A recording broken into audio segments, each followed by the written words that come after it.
FBI investigation led to Meghan Markle and Prince Harry's house after rumors of her keeping some top-secret documents without authorization from the royal palace. Welcome viewers to my channel. Please subscribe, like my video and turn on notifications so you don't miss our next update. Long before the flashing cameras and the global media frenzy, before the FBI quietly began its investigation into Meghan Markle and Prince Harry's California estate, the story began with whispers. These whispers were the kind that circulate in corridors of power, in editorial rooms of major newspapers, and in the shadowed corners of palace hallways. They were soft at first, almost imperceptible, easy to dismiss if one chose to. But in the world of the British monarchy, where perception is power and secrecy is law, even the smallest murmur could grow into something unstoppable. The first hints that Meghan might have been keeping sensitive documents away from the royal palace were reportedly traced back to casual conversations between palace aides and trusted confidants. In these private moments, a rumor would slip, a letter here, a note there, perhaps a document of significance that should have remained under royal guard. There was never any formal complaint initially, just an uneasy recognition that something was amiss. For insiders, the implications were alarming. The royal household operates on meticulous rules of confidentiality, especially regarding communications that touch on state matters, private family decisions, or high-level correspondence. The very suggestion that such rules might have been breached sent shockwaves through the palace hierarchy, even before anyone outside those walls had taken notice. It is important to understand the environment in which these rumors took hold.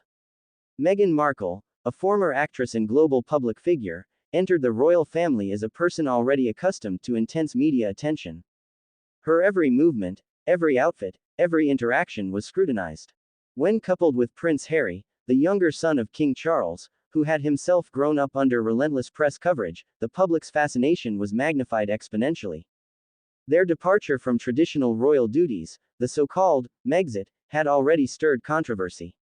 Many traditionalists viewed their choice to live independently in America as a breach of royal expectation. In this atmosphere, the notion that Meghan might be holding unauthorized documents was enough to ignite immediate curiosity and concern. The first media references to these rumors were subtle, almost conspiratorial. They appeared in blogs, opinion pieces, and social media threads before breaking into mainstream outlets. The stories hinted at sensitive materials being removed from the United Kingdom, but specifics were scarce. Terms like potentially classified, unofficially retained, and secret correspondence were tossed around, creating an aura of mystery without providing concrete evidence. For journalists, this was fertile ground. For the royal household, it was a problem that required careful management. For Meghan and Harry, it was the beginning of a shadow that would grow longer and darker over the coming months. Some palace insiders claimed that the rumors were sparked by internal frustrations. Staffers, both former and current, were said to have leaked small fragments of information to media outlets, either out of genuine concern or as a form of subtle retaliation. In hierarchical institutions like the monarchy, where loyalty is expected and discretion is paramount, even minor breaches of protocol can be magnified. If one aide suspected that a rule had been broken, it was considered their duty, or at least their responsibility, to ensure the information reached those who could act. Once such details made their way into the public sphere, however tentatively, they became the foundation for speculation, and speculation grows faster than facts. The role of social media cannot be overstated. Platforms like Twitter, Instagram, and TikTok acted as accelerants. A single cryptic post, a fragment of an article, or a commentator's suggestion could be shared, reshared, and amplified to audiences numbering in the millions.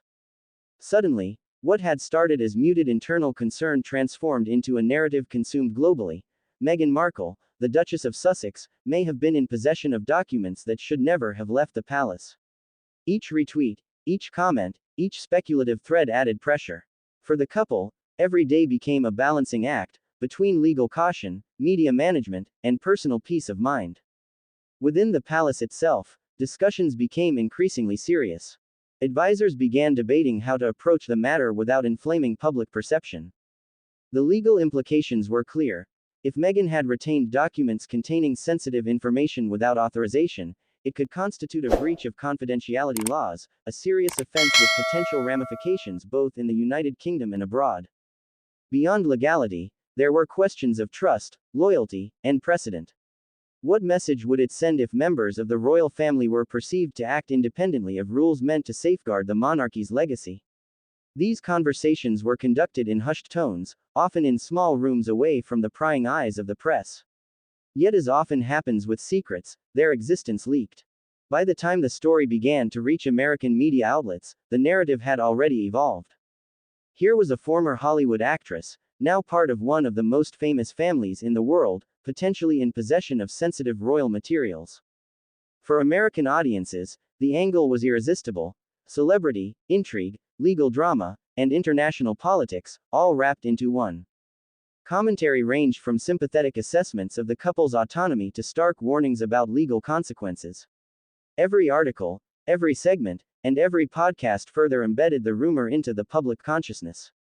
The story was no longer contained within palace walls, it had taken on a life of its own, fueled by speculation, analysis, and the inevitable appetite for scandal.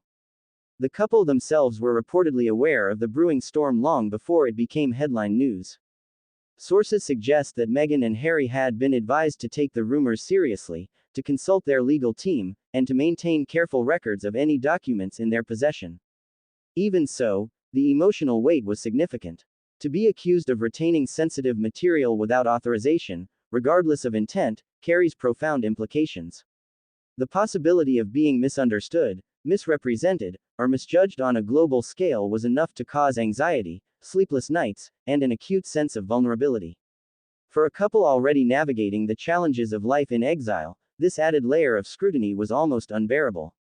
Experts in both media studies and royal affairs note that the potency of the rumor was amplified by the public's fascination with secrecy. There is an inherent drama in the idea that someone might be privy to knowledge that is forbidden or hidden, especially when that person is a figure as prominent as Meghan Markle. It plays into narratives of power, defiance, and intrigue, all of which are irresistible to audiences worldwide. This was compounded by the visual symbolism of their California estate: luxury, privacy, and distance from the crown, creating a narrative ripe for dramatic interpretation. Even in the absence of concrete proof, the rumor's emotional resonance made it difficult to ignore. By the time the FBI began quietly taking interest, the rumor had reached critical mass. At that point, the speculation was no longer merely a distraction or a minor palace annoyance. It had become a potential legal matter. Investigators would need to determine whether any documents in Meghan's possession fell under regulations governing the handling of sensitive materials. The groundwork had been laid by months of speculation, media coverage, and palace chatter. What began as a whisper had evolved into an inquiry that would require careful, deliberate attention. The origins of the rumor, once seemingly harmless, had set the stage for one of the most extraordinary intersections of celebrity, royalty, and law in recent memory. The significance of understanding these origins is crucial for viewers. Without appreciating how the story began, one cannot fully comprehend the cascading effects, the FBI's involvement, the media frenzy, and the personal impact on the couple. The rumor's journey from palace corridors to global headlines illustrates the unique pressures faced by Meghan and Harry, a life where private actions are public matters, where the distinction between personal error and public scandal is razor thin, and where every step carries immense scrutiny. As the chapter closes, it is clear that the rumor's origins were as much about perception as reality. Whether Meghan truly retained sensitive documents without authorization may be the subject of legal debate, but the consequences of the rumor itself were immediate and profound. It created an environment of suspicion, heightened scrutiny, and potential conflict. And for Harry and Meghan, the most pressing challenge was not only to navigate the legal implications but also to survive the emotional and reputational fallout of a narrative that had already taken on a life of its own. After stepping away from royal duties, Harry and Meghan had envisioned a life that was private, controlled, and filled with purpose on their own terms. California offered a stark contrast to the rigid protocols and constant public scrutiny of the United Kingdom. Wide streets lined with palm trees, sprawling estates offering sanctuary, and an atmosphere that felt freer than anything they had experienced in royal circles became their temporary haven. It was a life carefully curated to provide both comfort and discretion, a place where they could raise their children away from the glare of relentless media scrutiny. But life in exile, even when glamorous, carries its own pressures. The couple was constantly aware that their every move could be amplified, misinterpreted, or weaponized.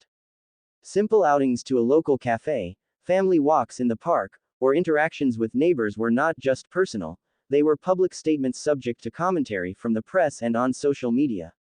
What might seem like ordinary life for anyone else became a carefully managed display of freedom, balance, and control.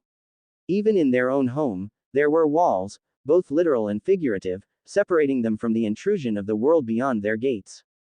Their home became both a sanctuary and a stage. Security measures were heightened not merely for protection against paparazzi but against the possibility of more intrusive threats. Staff members operated under strict confidentiality agreements, and even minor interactions required discretion. Every photograph, every social media post, every public appearance was analyzed for narrative consistency. Maintaining this equilibrium was exhausting, but necessary. Harry and Meghan had discovered that exile did not equal freedom, it was freedom constrained by constant vigilance. Amid this daily balancing act, the couple dedicated themselves to their philanthropic endeavors. From climate initiatives to mental health campaigns, they sought to create a legacy beyond royal obligations. These projects were personally meaningful and publicly visible, reinforcing a narrative of purpose and service. Yet, even here, their efforts were met with scrutiny. Critics questioned motives, timing, and authenticity, while supporters championed their dedication and courage to act independently. The dichotomy between public perception and personal intention created a tension that simmered beneath the surface, one that would later intersect with the rumors of unauthorized documents. Despite the carefully constructed environment, the couple remained connected to the United Kingdom in ways that were both personal and symbolic. Correspondence with palace members, family communications, and participation in ceremonial events, even from afar, kept them tethered to a world they had left physically but not emotionally. These connections, however, were a double-edged sword. Every letter, every note, and every file carried potential implications for privacy and legality. In hindsight, what seemed like ordinary communication might have contributed to the perception of impropriety, even if no deliberate wrongdoing occurred. The couple's children added another layer of complexity. Raising young children under global scrutiny was a challenge compounded by exile. Playdates, school choices, and family outings became decisions fraught with public interpretation. Every interaction required careful consideration to ensure safety, privacy, and stability. For Harry and Meghan, the stakes were intensely personal, protecting their children from harm, both physical and emotional, while navigating a life that remained under the world's watchful eye. The stakes of rumor and speculation were not abstract, they threatened the family's sense of security at its most fundamental level. Friends and close associates noted the emotional toll this lifestyle took. While the couple projected confidence, resilience, and purpose to the outside world, inside, they wrestled with anxiety, frustration, and occasional isolation. The transition from life within royal protocols to self-directed freedom was not seamless. Habits formed under constant oversight did not simply vanish, they evolved, often manifesting as hypervigilance and careful planning in all aspects of life. In this environment, even minor disruptions, such as a rumor about unauthorized documents, could trigger disproportionate concern. The physical environment of their California estate also reflected their need for control and security. Gated entrances, surveillance systems, and strategically positioned living spaces created a sense of both sanctuary and distance. Within these walls, the couple could attempt normalcy, quiet mornings with coffee, walks on manicured lawns, moments of family intimacy. Yet, these moments were often punctuated by alerts from lawyers, advisors, and media monitoring teams. The intersection of privacy and exposure defined daily life in a way few outside their inner circle could understand.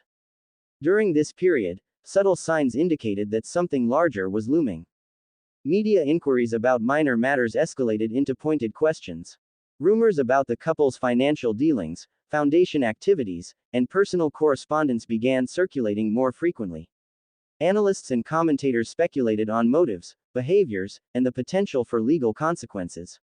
For Harry and Meghan, these external pressures were compounded by internal concerns, trusting advisors, navigating palace relationships from a distance, and maintaining cohesion as a family unit while under unprecedented scrutiny. Amid these tensions, the couple's legal team advised them to maintain meticulous records of all correspondence and documents in their possession. While this step was standard in managing sensitive materials, it also signaled the growing seriousness of the situation. What began as a quiet, controlled existence was starting to intersect with international law and regulatory oversight. The line between personal discretion and potential legal exposure blurred, and the couple had to operate with precision to protect themselves. Even with these precautions, the specter of the rumors persisted. Gossip in the media had a way of gaining credibility simply by repetition, and the narrative that Meghan might be retaining sensitive royal documents became increasingly difficult to dismiss.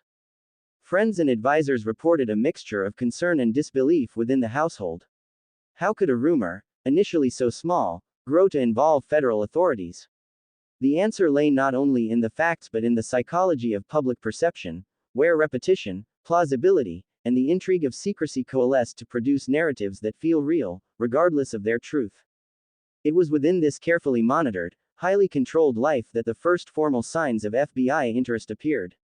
At first, the notifications were subtle, indirect, a request for documentation here, a query about communications there. But soon, the presence of federal agents became undeniable.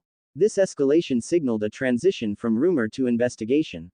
The stakes had moved from media speculation to legal reality, and the couple understood that the life they had carefully built in California was about to face a profound challenge.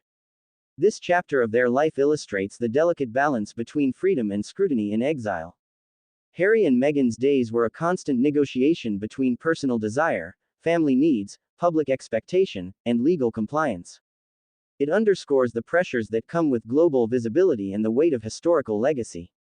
By the time the FBI's involvement became imminent, the couple had already been navigating a complex landscape of rumors, media speculation, and emotional strain for months, setting the stage for a confrontation that would test their resilience, judgment, and unity like never before. The life they built in California, once a refuge, was transforming into the very arena of conflict they had hoped to leave behind. The rumors had begun in hushed corridors and online speculation, but now the consequences were real. Each day brought new tension, each interaction carried potential repercussions, and the couple faced the growing realization that their decisions, their possessions, and even their private correspondence could have ramifications far beyond what they had imagined. Life in exile, even in a luxurious and seemingly secure California estate, carried undercurrents of tension that Meghan Markle and Prince Harry could no longer ignore. The rumors of unauthorized documents had existed for months, simmering quietly in palace corridors, online forums, and media speculation. But what turned a whisper into a crisis was the subtle, deliberate signs that federal authorities were beginning to pay attention. At first, these signs were almost imperceptible, a legal query here, a discreet communication there, but soon they became unmistakable. The couple realized they were no longer navigating the ordinary pressures of celebrity or public life, they were facing the serious gaze of the FBI. The first indications of attention did not arrive as dramatic alerts or official summons. Instead, they were quiet, almost bureaucratic in nature. Emails from legal representatives, carefully worded letters reminding them of documentation obligations, and phone calls from lawyers familiar with international law signaled the seriousness of the situation. There was no immediate accusation, no official claim of wrongdoing, but the implications were clear. The documents allegedly in Meghan's possession were under scrutiny, and federal investigators were beginning to build an understanding of their significance. For the couple, these early signals were chilling, a reminder that even in their Californian refuge, the reach of global authority was long and uncompromising. Harry, more than anyone, felt the weight of history in these moments. He had grown up under the intense glare of media attention, with every misstep magnified and every private detail dissected. Now, as an adult responsible not only for his own actions but for the welfare of his family, he understood the stakes more clearly than most. The idea that federal investigators, men and women trained to detect and evaluate sensitive information, were monitoring aspects of their lives was a reminder that secrecy is fragile, no matter how carefully guarded. Every envelope, every folder, every digital file became a potential point of vulnerability. Meghan, meanwhile, was acutely aware of the emotional and reputational dimensions of the situation. She had spent her life in the public eye, first as an actress and later as a member of one of the world's most scrutinized families. But the involvement of law enforcement introduced a new type of pressure.